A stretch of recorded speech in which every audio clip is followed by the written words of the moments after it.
Chapter 10. The Lobster Quadrille. The Mock Turtle sighed deeply, and drew the back of one flapper across his eyes. He looked at Alice and tried to speak, but for a minute or two sobs choked his voice.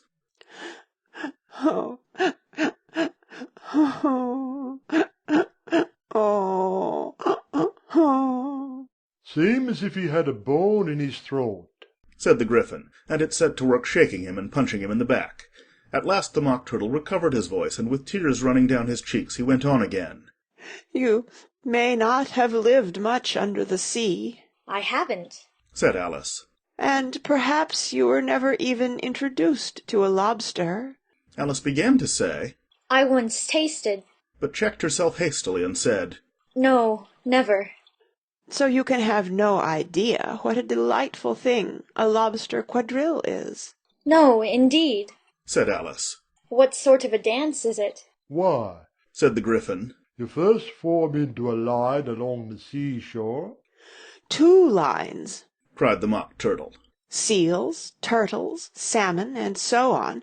Then, when you've cleared all the jellyfish out of the way— "That generally takes some time." Interrupted the Gryphon.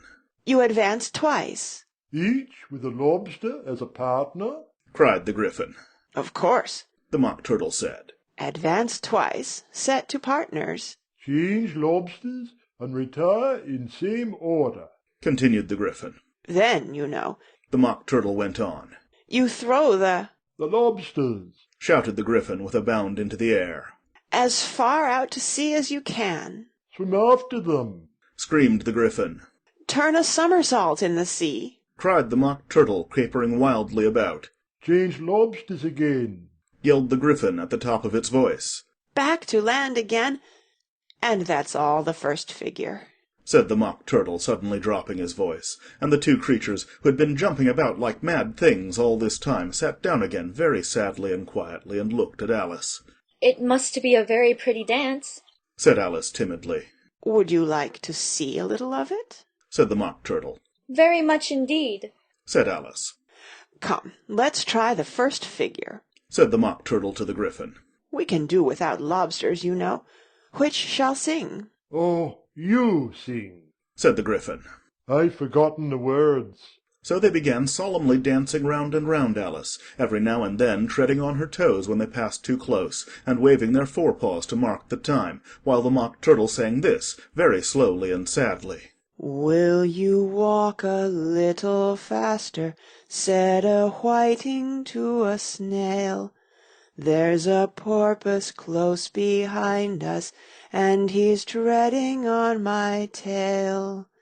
See how eagerly the lobsters and the turtles all advance. They are waiting on the shingle. Will you come and join the dance? Will you, won't you, will you, won't you, will you join the dance? Will you, won't you, will you, won't you join the dance? You can really have no notion how delightful it will be when they take us up and throw us with the lobsters out to sea.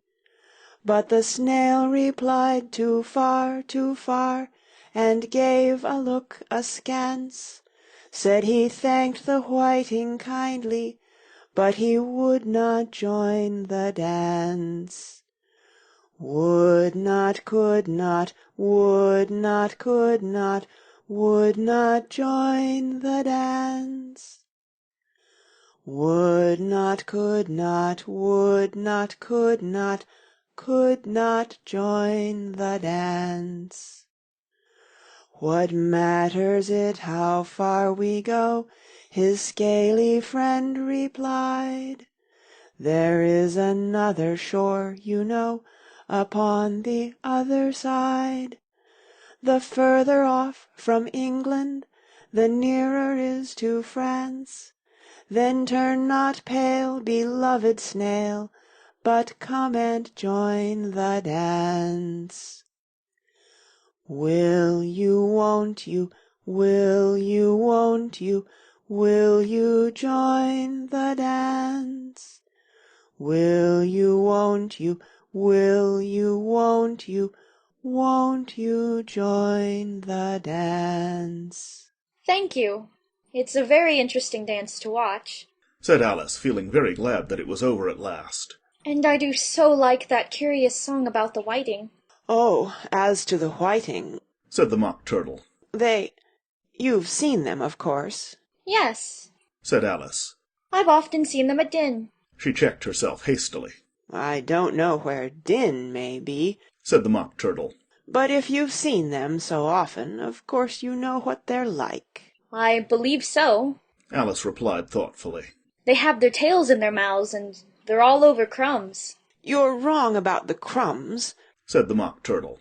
Crumbs would all wash off in the sea. But they have their tails in their mouths, and the reason is... Here the Mock Turtle yawned and shut his eyes. Tell her about the reason and all that, he said to the Gryphon. The reason is, said the Gryphon, that they would go with the lobsters to the dance. Then they got thrown out to sea, so they had to fall a long way. And so they got their tails fast in their mouths. So they couldn't get them out again. That's all. Thank you, said Alice. It's very interesting. I never knew so much about a whiting before. I can tell you more than that, if you like, said the Gryphon. Do you know why it's called a whiting? I never thought about it. said Alice. Why? It does the boots and the shoes. The Gryphon replied very solemnly. Alice was thoroughly puzzled. Does the boots and shoes? She repeated in a wondering tone. Why, what are your shoes done with? said the Gryphon. I mean, what makes them so shiny? Alice looked down at them and considered a little before she gave her answer.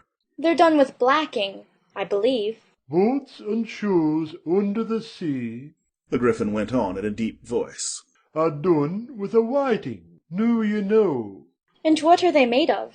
Alice asked in a tone of great curiosity. Soles and eels, of course. The Gryphon replied rather impatiently.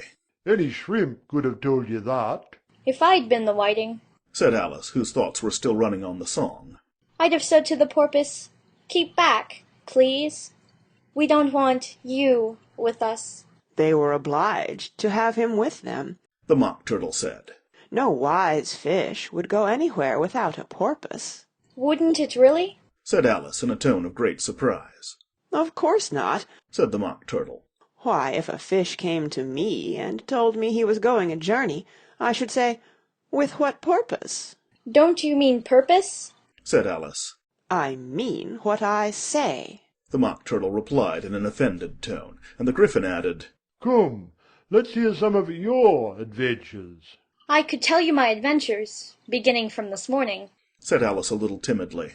But it's no use going back to yesterday, because I was a different person then.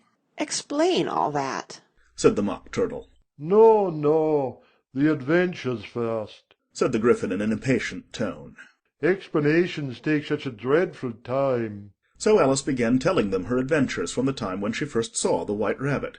She was a little nervous about it just at first, the two creatures got so close to her, one on each side, and opened their eyes and mouths so very wide, but she gained courage as she went on.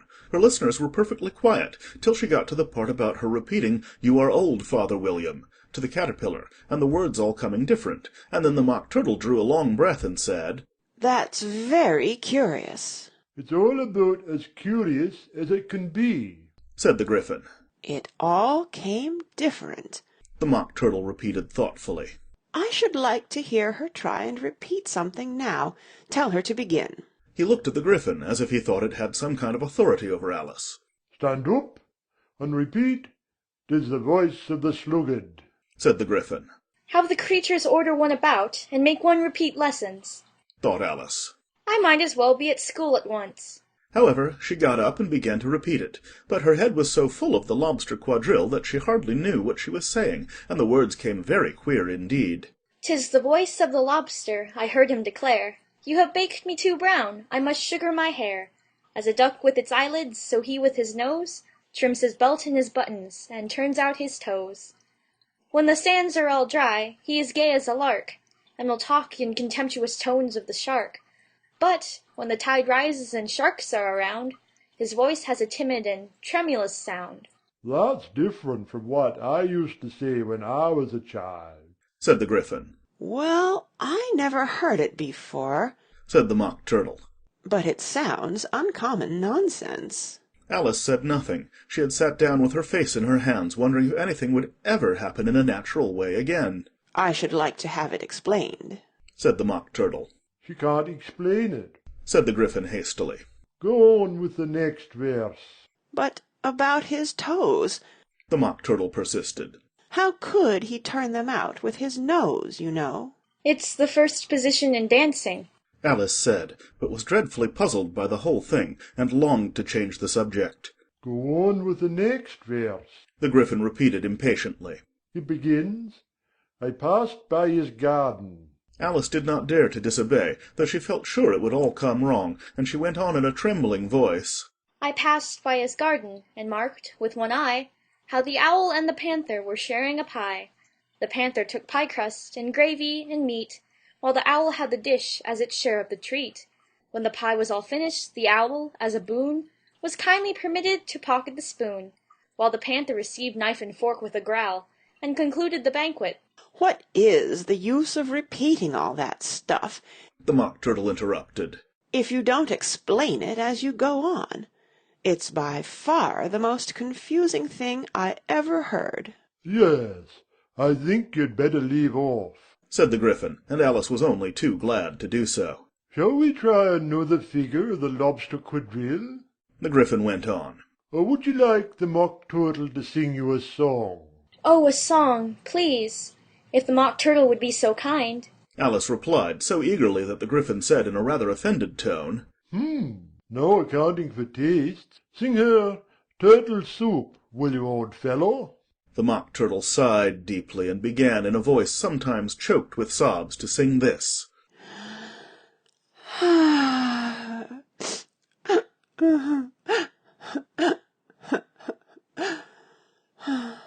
Beautiful soup, so rich and green, waiting in a hot tureen. Who for such dainties would not stoop? Soup of the evening, beautiful soup. Soup of the evening, beautiful soup. Beautiful soup, beautiful soup, soup of the evening, beautiful, beautiful soup. Beautiful soup, who cares for fish, game, or any other dish? Who would not give all else for 2 pennyworth only of beautiful soup? Pennyworth only of beautiful soup. Beautiful soup, beautiful soup, soup of the evening, beautiful, beautiful soup. Chorus again, cried the Gryphon, and the Mock Turtle had just begun to repeat it when a cry of, "The trial's beginning!" was heard in the distance. Come on, cried the Gryphon, and taking Alice by the hand, it hurried off without waiting for the end of the song. What trial is it? Alice panted as she ran, but the Gryphon only answered, come on. and ran the faster, while more and more faintly came, carried on the breeze that followed them, the melancholy words, Soup of the evening, beautiful, beautiful soup. End of chapter 10.